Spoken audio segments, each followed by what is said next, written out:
জীবনে কিছু জিনিসের ওপর যদি আমরা নিজেদের কন্ট্রোল রাখতে পারি, নিয়ন্ত্রণ রাখতে পারি, তাহলে জীবন থেকে কিন্তু আমাদের দুঃখ, কষ্ট, যত অশান্তি, ঝগড়া, ঝামেলা, মন খারাপ, এই সব কিন্তু আমরা দূরে করে দিতে পারি, যদি কিছু জিনিসের ওপর আমরা নিজেদের নিয়ন্ত্রণ রাখতে পারি। তো আজকে সেই নিয়েই কিন্তু আমি আলোচনা করব। গুড ইভিনিং বন্ধুরা, welcome back to my channel. আশা করব তোমরা সবাই খুব খুব ভালো আছো। আমিও কিন্তু বেশ ভালো আছি। তো চলো বিকেল থেকে ব্লগটা স্টার্ট করছি। আমি টুকটুক করে আমার কাজগুলো সারতে থাকি আর তোমাদের সাথে এই একটা গুরুত্বপূর্ণ বিষয় নিয়ে আলোচনাও করতে থাকি। মানুষের প্রথম একদম মেন পয়েন্ট হলো, আগেকার লোকজন বলতো এই যে চামড়ার মুখটা না, এই মুখটাই যত অশান্তির গোড়া। এটা কিন্তু সত্যি কথা। ভেবে দেখো, যদি আমরা রেগে গেলে যদি মুখের উপর আমরা নিজেদের নিয়ন্ত্রণ রাখতে পারি, নিজেদের কন্ট্রোল রাখতে পারি, তাহলে কিন্তু অশান্তি দেখবে কি হবেই না, লাগবেই না। কথাতেই তো যত অশান্তি শুরু হয়।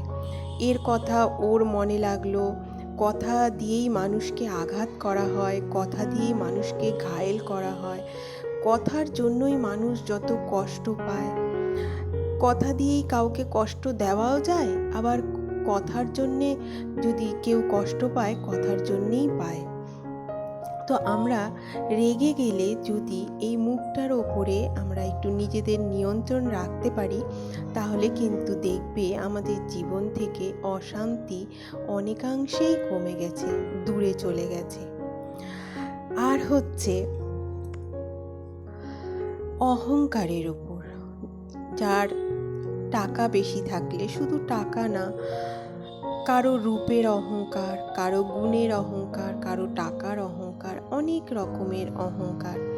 এই অহংকারের ওপর যদি আমরা নিয়ন্ত্রণ রাখতে পারি, যদি আমরা মনে করি যে যা আমাকে দিয়েছে উপরওয়ালা, বিধাতা যা দিয়েছে সেটা ভেবেচিন্তেই দিয়েছে, এটা কিন্তু আমরা নিজেরা অর্জন করিনি, এই ভেবে যদি আমরা অহংকারের ওপরে নিজেদের নিয়ন্ত্রণ রাখতে পারি, তাহলেও দেখবে অশান্তি কিন্তু অনেকাংশেই কমে গেছে। যাদের টাকা বেশি থাকে, টাকার অহংকার দেখায়, এমন সব কথাবার্তা বলে। তারপরে যাদের রূপ আছে, রূপের অহংকার দেখায়, অহংকার দেখিয়ে যাদের রূপ নেই তাদেরকে ছোট করে। যাদের টাকা আছে তারা গরিব মানুষদের অনেক ছোট করে, অহংকার দেখায়। এই জিনিসগুলো যদি আমরা একটুখানি দূরে রাখতে পারি বন্ধুরা, তাহলে দেখবে আমাদের মধ্যে থেকে কিন্তু অশান্তি, ঝগড়া, ঝামেলা, মন খারাপ সব কিন্তু দূরে চলে যাবে। কি আছে, যতটুকু যা দিয়েছে বিধাতা, যা আমরা পেয়েছি, কিছুই কিন্তু আমরা সাথে করে নিয়ে যাব না। যখন এসছি, তখনও শুধু দেহটা নিয়েই এসছি, যখন যাব তখনও শুধু কিন্তু দেহটা নিয়েই যাব। সাথে করে কিন্তু কিছু যেমন নিয়েও আসিনি, সাথে করে কিন্তু কিছু তেমন নিয়েও যাব না, তাই না? কি বলো তোমরা? আমার সাথে যদি একমত থাকো তাহলে কিন্তু অবশ্যই কমেন্ট করে জানিও। আর এইদিকে কিন্তু বাবানকে একটুখানি ম্যাঙ্গো লস্যি করে দিচ্ছি। বাবানকে শুধু না, বাবানের বাবাকেও করে দিচ্ছি। আমার আবার ম্যাঙ্গো লস্যিটা ঠিক ভালো লাগে না। আমার আমটাও যেমন শুধু খুব ভালো লাগে, আমার দইটাও শুধু খুব ভালো লাগে। শুধু না, মানে কোনো জিনিস দিয়ে, ভাত, রুটি, মুড়ি, চিড়ে সব দিয়েই ভালো লাগে, কিন্তু এই ম্যাঙ্গো লস্যিটা আমার ঠিক লস্যি পছন্দ হয় না। তো যাই হোক, যার যেটা পছন্দ, চলো ওদেরকে করে দিই। আর তোমাদেরকে আর একটা পয়েন্ট বলি, কারো বাড়িতে গেলে নিজের চোখের ওপর খুব নিয়ন্ত্রণ রাখা উচিত। অনেকে আছে, কারো বাড়িতে গেলে কি হয়, তাদের ভালো জিনিসপত্র যেগুলো তার বাড়িতে নেই সেগুলো দেখে আফসোস করে, লোভ হয় যে এই জিনিসটা আমার বাড়িতে নেই, এত ভালো বাড়ি, এত ভালো জিনিস, এগুলো আমার কাছে নেই। এই যে আফসোসটা, এই যে জিনিসটা যদি মনের মধ্যে আসে, তাহলে সে হয়ে গেল। বাড়িতে এসে বলবে যে ওই জিনিসটা ওর বাড়িতে দেখলাম খুব ভালো, আমাকে একটা এনে দেবে। এই যে এখান থেকে অশান্তি শুরু হয়। দেখো, সবার বাড়িতে তো সব কিছু থাকে না, সবার সব কিছু থাকে না।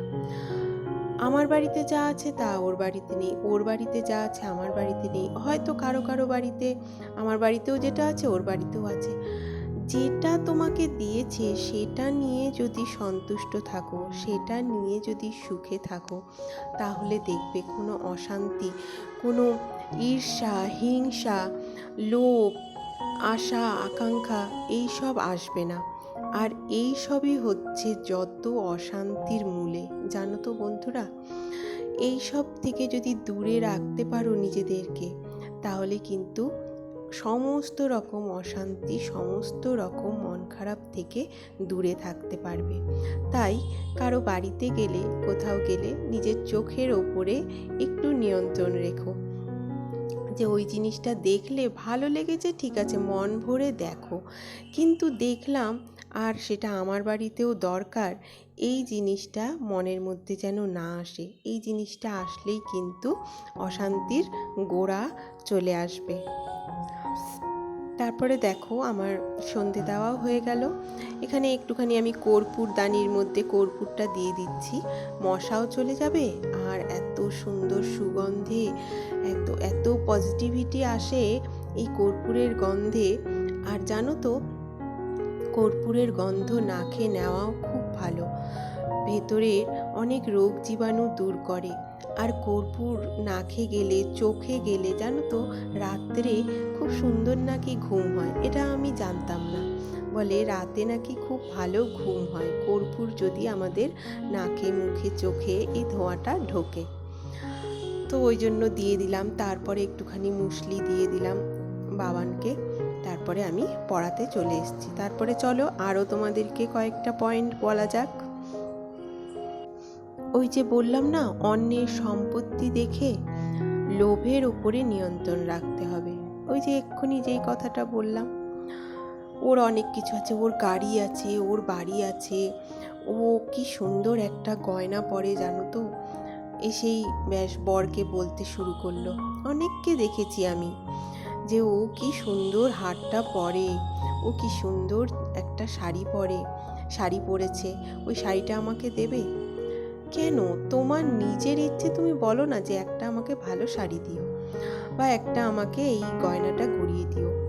অন্য কারোটা দেখে হিংসে করো না। অন্য কারোর সাথে পাল্লা দিতে গেলে কখনোই সেটা ভালো দিকে যায় না বন্ধুরা, কখনোই ভালো দিকে যায় না। অন্যের কারোর সাথে পাল্লা দেওয়া একদম উচিত না। তোমার দরকার, ঠিক আছে, তুমি অপেক্ষা করো, ওয়েট করো। তোমার স্বামীকে বা বাবাকে বা যাকেই হোক, বা নিজে তুমি যদি আয় করো, তার ওপরে তুমি একটু ওয়েট করো, সেটা তুমি নিশ্চয়ই পাবে। কিন্তু এইভাবে অন্যের জিনিস দেখে যে আমার ওইটা দরকার, এই করে করে না অনেকে জানো তো ঋণী হয়ে যায়। যে অন্যের জিনিস দেখে যদি লোভ করে কেউ নিজের করতে চায় না, এই জিনিসটা এত খারাপ জিনিস। আমি এটা দেখেছি যে অন্য কারো কিছু দেখে নিজে কিনতে গিয়ে একটু ধার করে হলেও কিনে ফেলে। এই যে অল্প অল্প করে এই ধারটা শুরু হয় না, এটা কিন্তু একদিন খুব বাজে জায়গায় চলে যায়, ঋণী হয়ে যায় মানুষের জন্যে। এই স্বভাবটা, এই যে এই ইচ্ছেটাকে কন্ট্রোল করা কিন্তু খুব দরকার বন্ধুরা। এটা একদমই উচিত না, জানো তো।